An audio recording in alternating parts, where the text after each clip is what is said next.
It's time to get your morning started with the news you need to know. News update. This is what's trending with DJ and PK. Hashtag NFL. Second down. Isaiah likely goes in motion. Lamar takes the snap. Blitz pressure coming. Lamar throws to Justice. Oh, he's Hill all by wide himself. open. 20, 15, 10, 5. Hill in the end zone. Hayes in the barn.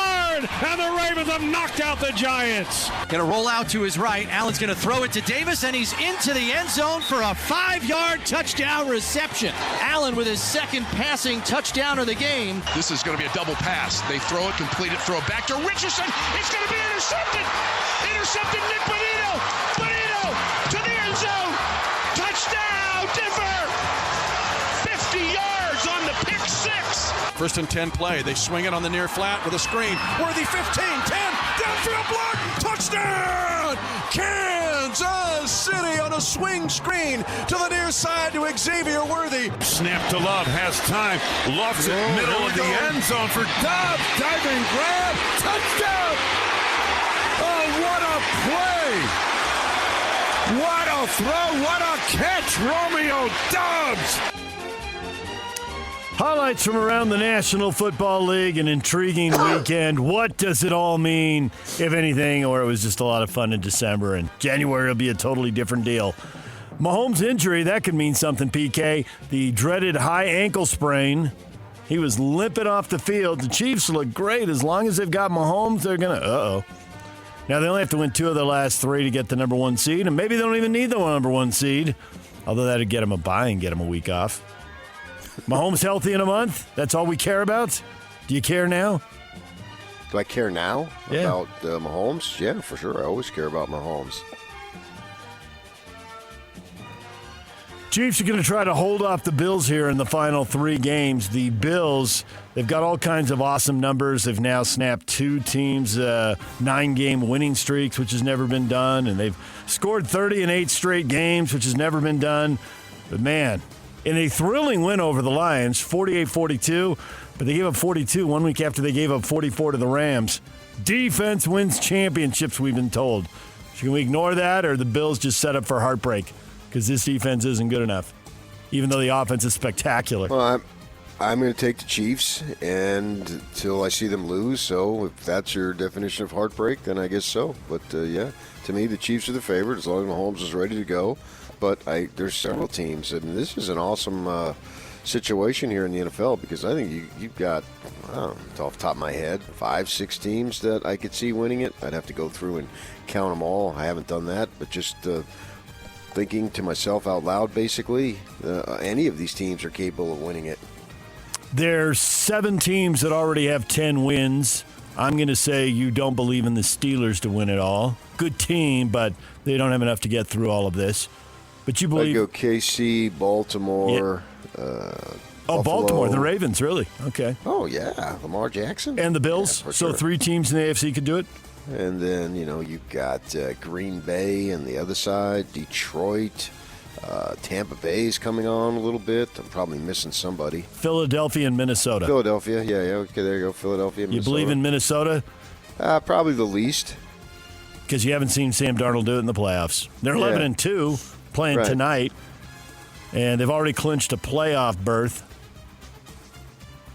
Now they can win the division because they have the Lions the last week of the season. They both have 2 losses. So whoever wins that game head-to-head, you're the division champ. I look at December football the way I look at November football for college. There's some games that don't mean much, and there's some games where it only means a lot for one team, but it just seems like it's more heightened and there's more intensity and more focus, that type of thing, for those teams that have something on the line, because it's just right around the corner now. To your point about the Bucs being hot, they lost 4 in a row, and they're playing really good teams mostly. Certainly the Ravens and the Chiefs, the losses in there. And now they've won 4 in a row, mostly against terrible teams, although going cross-country and beating the Chargers is noteworthy.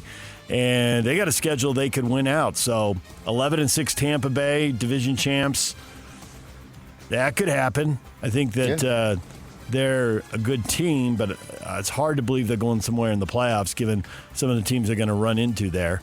Yeah, I'm sure you said the same thing about the Giants the year they won the Super Bowl. The 2 times they wanted it, right? Certainly the year they were 9-7 and took down undefeated New England, which always reminds us the outrageous can happen.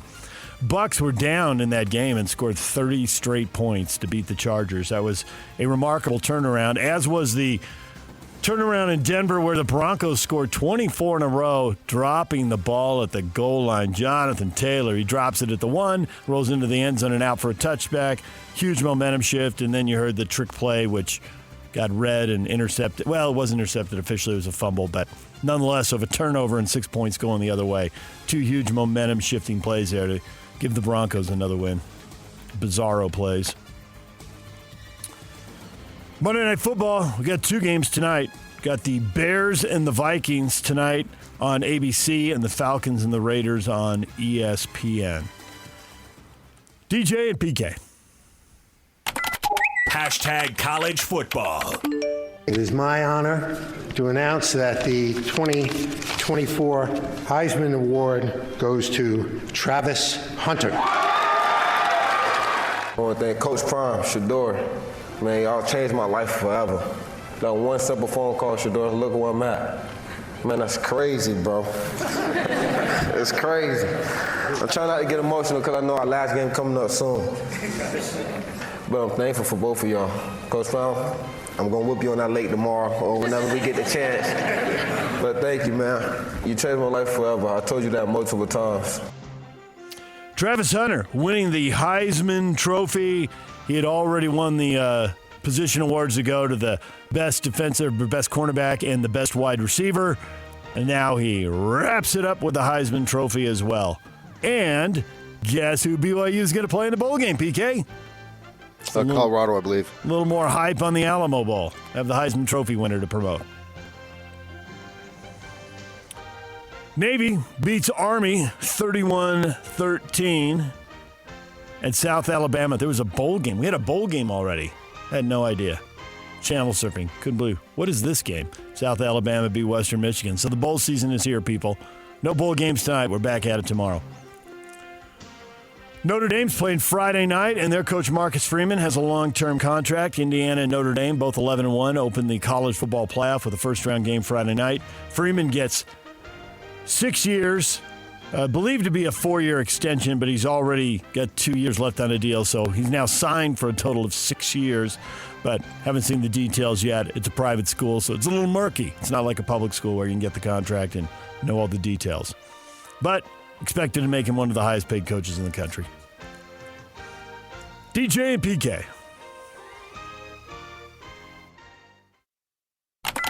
Hashtag Utah Jazz. With how our offense was going, I felt like a couple of stops were going to win. And they made us pay for a couple of mistakes. And, you look at the box score, and it's like they only scored 22 in the fourth quarter. So, we had some moments where we didn't play as well offensively at the end of the game. But that's just how it goes some nights. The Jazz shoot almost 56% from the floor and a little better than 56% from the three-point line. And those are usually winning numbers, PK, but they get outscored by the Suns 134-126. I remember hearing Ben one time talking about the Jazz. He goes, they're not getting better. They're occasionally winning games and then he read the shooting percentages. They were all nights they were scorching hot. Here's a night where they were scorching hot and they still got beat. Avoided the dreaded victory, as did all the teams around them in the race to capture the flag. Well, yeah, I think that was the thing where you just both teams had 5 days off, so they had fresh legs, and that's what NBA players could do if they ever had one game a week. Jazz on the road tonight. They play the Clippers in Los Angeles. Pre-game show starts at 7:30 with Jake Scott and Tim Lacombe. Tip-off set for 8:30 here on The Zone. DJ and PK. Hashtag NBA. Dallas Mavericks and Golden State Warriors combined to make an NBA record 48 three-pointers. Dallas wins the game. They beat Golden State 143-133. Notable for Klay Thompson's return to the Bay Area for a second time, and notable for 48 three-pointers. Sure, it's the record, but how long do you think that thing stands before somebody goes out there and makes 49 or 50? Well, yeah. These teams, they haven't played because of this NBA Cup spiel. So everybody had their legs. No surprise. LeBron James is back, and the Lakers beat the Grizzlies 116-110. The teams the Jazz are in a competition with for the best record in the NBA. Wizards lost to the Celtics. Pelicans also lost, so no change there. Nobody doing any winning over the weekend. DJ and PK. Hashtag college basketball. Aggies set a school record. 10 straight wins to open the season. They are 10-0 for the first time in 120 years of playing basketball. 88-67. They beat South Florida. Mason Falslev flirting with a triple-double, 27 points, 9 rebounds, 9 assists, and an easy win. And they've got tonight off, and they're back at it against UC San Diego tomorrow. Not surprising, PK, bringing a team across country, playing at elevation. South Florida, I think, had a decent record. Pummeled them in the Spectrum. I don't know anything about South Florida, so I can't help you if they have a decent record or what. I'm looking forward to when the league play gets started, see how good they are. They got St. Mary's coming up. They got a couple big games in league. So After this UC San Diego game, it's on. And the three you spotlighted, I don't think they named them at the Spectrum either. So got to go away from home and play good teams. Yeah. We're almost there. Right. BYU went away from home all the way to the Delta Center and completely dominated Wyoming. An 11-0 start, and Wyoming never really got back on their feet. BYU wins 68-49. Trevin Nell leading the way. Okay, Trevin Nell, let's see what you do in conference. We know you can shoot well in these types of games. That's never been any doubt. What's it going to be when you're playing some big dogs? And that's the great thing about BYU is they're going to have some really big dogs, guys that are NBA players, future obviously, and I'm excited to see how good they are. They got to get Agor and Saunders back, and it's like we wait for the first 3 weeks in college football. Most of the time, those games are not that big. Sometimes, BYU beating SMU was big. There's no doubt about it. But you look at BYU, you look at Oklahoma State and Utah. Both teams go 3-0 in non-league. Well, that's sort of the way we look at it, for me anyway. A lot of these November, December. Get me to the end of December, and they usually start league play now a few days before the new year. And then it's on, and then you see what you got. Well, we're almost there. Utah blew out Radford, 81-63. They're 7-2. BYU's 8-2, and the Aggies are 10-0. And like you said, almost there. DJ and PK. Hashtag Major League Baseball. Well, the Ishbias have money. Are they about to own another pro sports team? Justin Ishbia, Phoenix Suns' minority owner. His brother Matt is the majority owner. Well, Justin is now bidding on the Minnesota Twins, apparently. Got some interest there. Twins have been owned by the Pollard family since 1984. They're expected to fetch between $1.5 and $2 billion if they follow through with the sale of the franchise as expected. After 40 years, one of the longtime owners in baseball getting out. Yeah, there's been talk. People in Phoenix want them to buy the Diamondbacks, build them a stadium, blah, blah, blah, and be like Reinsdorf is in Chicago with his multiple ownerships. And so that's what people I've read and talked to down there want to see. And obviously, the Ishbias now have a stake in what's going on in the Phoenix area, but they're not for sale. So I guess that not for sale, though, could be for sale if you wanted to offer them more. Everything's for sale. Under the theory, everything's for sale if the price is right. I know I am. Yeah. Dodgers, Freddie Freeman. The ball he hit for the walk-off grand slam, Game 1 of the World Series, sold for $1.56 million. Third most expensive baseball ever sold. Shohei's 50-50 home run ball and Mark McGwire's 70th home run ball, the two more expensive baseballs. It is just an incomprehensible amount of money for a baseball. Yes. How much money do you have to have before you think spending $1.5 million on a baseball is a good idea? That's like, you figure the ball is what, $5 and maybe $10. We'll go $10 to make the actual ball, right? That would be like going to the Delta Center and buying a beer for $300,000 in terms of markup. What do you would do that? Somebody with more money than they know what to do with. And then what do you do with the ball? You put it in a little glass case. And then you put your a spotlight on it. They go out back and they play with it, and somebody hits it over the fence. Oh, and then there's this big dog. Is there? Yeah. Then you go knock on the door of the neighbor, and he said, I would have gotten it for you. I would have gotten it for you. Yeah, thank you, James Earl Jones. Now, that kid takes a lot of heat, but shouldn't it be on, I think it was the stepfather there, that he shouldn't have just had it sitting on the dresser?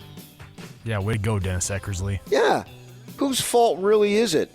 You're a kid. There's a ball. You want to play ball. That's better than grabbing a stupid computer and playing another video game. You should encourage your kid to get outside and play ball, especially the greatest game ever, baseball. And so he sees the ball, he goes out and plays, and then you yell at him? I mean, come on. That's on you. DJ and PK. Hashtag NHL. Stenlund right circle, back in front, they score! The fourth line comes in clutch. The blue-collar boys tie the game at 3. Stenlund sets up Carcone. Keller looking in from the right circle, surveying, shooting, he scores! Captain Clutch delivers with 43 seconds left in the third. It's a power play goal from Clayton Keller. Utah Hockey Club keeps it rolling on the road. 6 straight road wins. They beat the San Jose Sharks in dramatic fashion. They were down 2-1 in the second, 3-2 in the third. They get 2 goals in the last 10 minutes. And the last 90 seconds was crazy. A fight. Both teams have a player sent to the penalty box. Hilarious video of those two barking at each other. And whoever's switching it did a great job just cutting back and forth. Those two look like they're going to fight again in the penalty box. I don't even know how they got picked. I don't know if you were watching, PK, but it was like there were like 10, 12 people pushing and shoving and fighting and guys diving into piles like, you two, you're going to the box. Could have sent off anybody. I don't know how they got picked. But so they get sent to the box, and then there's a high-sticking penalty a few seconds later. So it was 4-on-3, and that's a lot of open ice. And sure enough, they won the face-off and scored and won the game. So drama right at the end for the Utah Hockey Club. Yeah, was it 30 seconds ago, 40 seconds ago, somewhere in there? 43 seconds left when they scored. Yeah, Keller, Captain Crunch. I keep thinking, man, sliced bananas and my Captain Crunch. Because they're kind of Captain Clutch, I get it, but I always hear Captain Crunch when Mike says that. This is a very interesting dynamic with this team, being able to do so well on the road, but not as much as home. They're playing very exciting hockey, and the games are close, but they don't get over the hump. Now they got 4 of the next 5 at home, so I'm really intrigued to see what they can do. I looked at the standings, and it turns out there are actually 6 teams in the NHL that have a winning record on the road and a losing record at home. Seems really unusual. The standings? I know. And yet there they are. There's 6 teams. It's not that freakish. At least not right now. Vancouver starts that stretch you speak of Wednesday night. The Canucks will be at the Delta Center, and they are one of the teams that has a winning record on the road and a losing record at home. What is trending? Brought to you by Shamrock Plumbing. There's no job too big or too small. Get the personal touch with Shamrock Plumbing. Jared Calhoun, Utah State men's basketball coach, is here at 8:30. Talk about their perfect 10-0 start. Steve Cleveland, former BYU basketball coach, is here at 9 o'clock talking hoops. DJ and PK, the question of the day is next.